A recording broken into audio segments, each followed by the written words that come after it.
Howdy folks, I'm Kayata, and remember when you were a kid and you went out during the summer for adventures? Back when kids could go out during the summer for adventures? You'd get on your bicycle with some friends and there'd be fairly mundane goings on in the village or town you live in, but you'd make up stories, you'd add dragons and magic to them just to make it all more interesting. Or maybe even there was that one haunted house on your street the older kids had told you about, and you'd dare each other to see who could cycle the closest to it. Well, it's that kind of fun, innocent adventure that today's Swindie Knights and Bikes is trying to capture in a bottle. Let's see how well they do.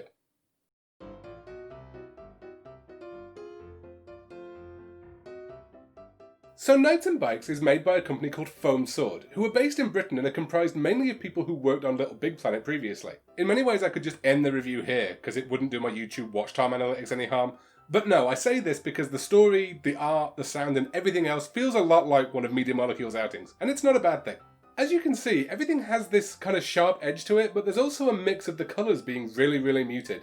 It ends up fitting the setting, which is a gloomy island just off the British coast, absolutely perfectly.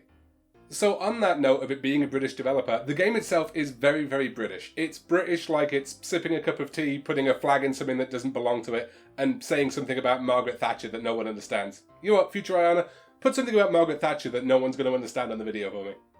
Thank you, sweetie.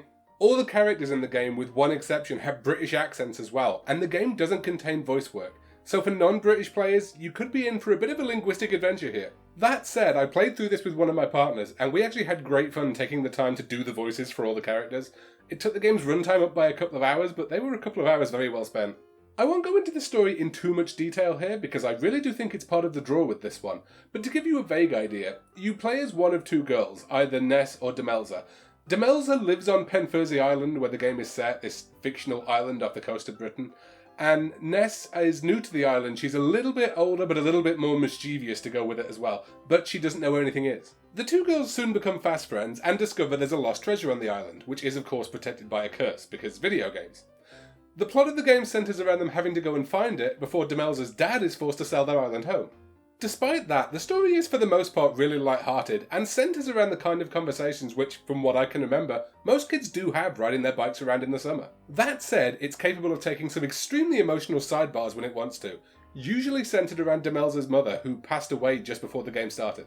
I won't go into any more details here for spoiler reasons, but I will say that the finale kept me and the partner I was playing it with guessing right up until the very end. In terms of gameplay, each of you takes control of one of the girls as they ride their bike around the island and you solve various puzzles. Both Ness and Demelza have completely unique item sets and you find them kind of Metroid style around the island. The items are your primary combat tools, but they're also what you use to solve puzzles. And it must be said of the puzzles, I never felt as though I was waiting around for my partner to do something longer than about 5 or 10 seconds. They're really well designed that way. There was none of that, technically this is 2-player, but only really in name type thing that I found with a lot of the more modern LEGO games, unfortunately. I mean, that said, giving your mate the dodgy second controller in a video game and making him wait while you go and did all the important stuff, that would have been a perfect replica of my summers as a gamer. It's a digression. Moving on. The puzzles in the game are exploratory in nature, which is much preferred in my opinion over trial and error.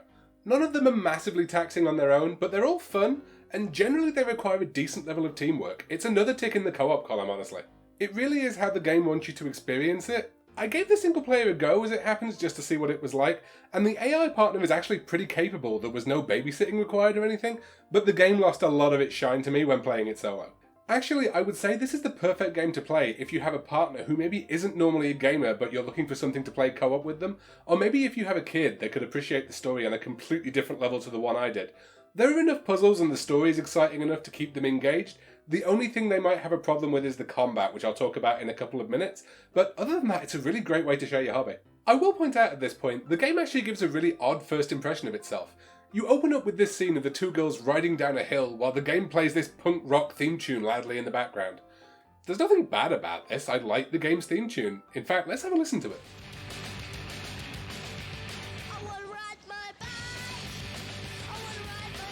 See, that was great, I really do enjoy that, but also the rest of the game isn't like this. It'd be like if you opened a War of the Worlds live concert with an Andrea Bocelli performance. Both are great, I enjoy both of those things, but we have to pick a tone here, guys. Now, in terms of gameplay, you'd be forgiven for thinking we were doing an RPG from the visuals you can see, and in fairness from what I've said thus far. We're actually not, though. The game has no leveling system at all, which is fantastic because it does not need one. Mechanically, as I mentioned, the game is sort of Metroid, but by way of Earthbound. If your characters need to heal from combat, you have a box of plasters. Your characters need to have a ranged attack, Ness has her frisbee on her. Your characters need to kick water at something, Demelza is wearing her wellies. She is a good girl, she has remembered to wear her welly boots before jumping in puddles. All the items do make sense, even as the game gets a bit more fantastical with them as it goes on. I've been talking about games not having pointless progression statistics in other reviews, and this is really a golden example of why if it's not needed, it shouldn't be there. Kudos to Knights and Bikes on this one. On to the downsides now though. First off, and I'm aware this could be the mantra for this Swindie series, so you know what? Future Ayana, you at home, all sing along with me here. The load times are a little long, doo-da, doo-da. Yeah, honestly, they're not the worst I've seen on the Switch, but they are noticeable, unfortunately. The only other real downside, as I mentioned earlier, is the combat. Let's take a look. First off, I will say, I love the enemy design in Knights and Bikes, again, because we're doing that sort of Earthbound thing. You're fighting haunted golf balls, cursed fridge magnets, possessed theme park mascots, and they are all super fun, which is why it's just a shame that combat is so clusterfudgy. Is that YouTube safe? I think that's YouTube safe. I don't have a better way of describing it either, really. I mean, early on it's okay, but once you get to the enemies that are on fire and only Ness has the water balloons, it gets to be a bit of a mess. Sure, she can charge up the water balloons and make puddles so that Demelza can kick them, but that implies that you can stand still long enough to charge up without taking a hit. Now I will say, playing with my partner, we never actually completely died during any of the combat encounters. But I have been gaming for as long as I can remember, and my partner, she's not quite that hardcore, but she's played through, she's about 2/3 of the way through Bloodborne, so she's no slouch either skill-wise. If you were playing with someone who was a complete non-gamer, they might get frustrated, it might be time to break out the cup of tea or coffee and the Tunnux tea cakes. Incidentally, always use Tunnux tea cakes when you're trying to bribe someone into playing video games, they're like human catnip, seriously. Finally, in the negatives, and I feel super mean for putting this on here, but you upgrade the bike with the stuff you find. Apparently the economics on this island have gotten so bad that the shopkeepers are accepting trading cards and those little plastic bread loaf things, whatever you call them, and that's what you use to buy your bike upgrades with.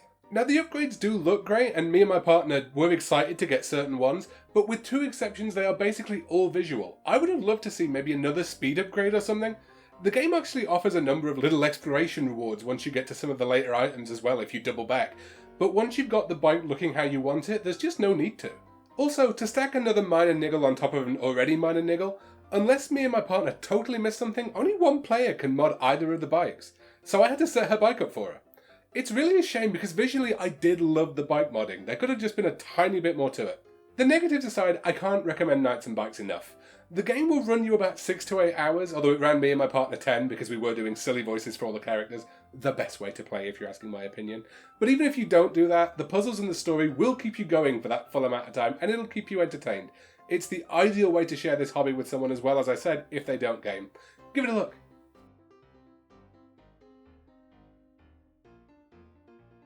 Howdy folks, I hope you enjoyed whatever I had to say about whatever video you just watched, because generic endings are fun like this. If you aren't tired of hearing me talk here, and you want to hear what I'm working on, or just my general thoughts on the day, you can follow me on Twitter, the link is on your screen and in the description below. I also have a Patreon if you'd like to support me and help me keep the lights on around here and put more awesome stuffies on the shelf here. The link is again on your screen and in the description. I know, before anyone says it, I'm a tiny streamer to be having a Patreon. There are no tears or anything, it's just there for you guys. It's like a baby shampoo, there's no more tears. Anyway, thank you again for watching folks. I release videos every Thursday, so be sure to check them out and check out whichever ones are showing on your screen right now. Please don't forget to like, share and subscribe. See you all next week. Peace. I'm out.